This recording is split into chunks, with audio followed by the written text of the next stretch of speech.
Hello friend, শুভ সন্ধ্যা। তোমরা কেমন আছো? আশা করি তোমরা খুব ভালো আছো। তা মেয়ে দেখো নাচের স্কুলে এসেছিলাম, মেয়েকে নাচের স্কুল থেকে নিতে এসেছিলাম। আর নিতে এসেই তো অবাক হয়ে গেলাম। তো আগামীকাল জগদ্ধাত্রী পুজো। তা শুভ জগদ্ধাত্রী পুজো তোমাদের অনেক অনেক শুভেচ্ছা ও ভালোবাসা রইলো।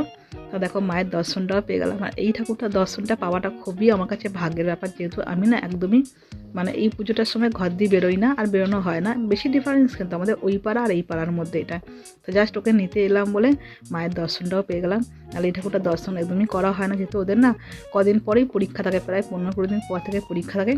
একদমই সময় হয়ে ওঠে না, কেননা আগে তো পরীক্ষা, তাই না। মেন পুজো তো হয়ে গেল, এই পুজোটার জন্য একদমই বেরোনো হয় না। ওরা একটু বায়না করে, তা বেরোনো হয় না। মায়ের মুখটা এতটাই সুন্দর লাগছে, পুরো মায়ের মুখটা পুরো জল করছে দেখো। মাকে এতটাই ভালো লাগছে কি বলবো। আর ওদেরও দেখা হয়ে গেলো, ওদেরও একটু শান্তি হলো যে পুজোতে ঘুরতে বেরোনো হয় না। তো চলো বন্ধুরা, ভিডিওটা আমি এখানে রাখলাম। তোমাদের ভালো, প্লিজ লাইক কমেন্ট শেয়ার করো, ঠিক আছে।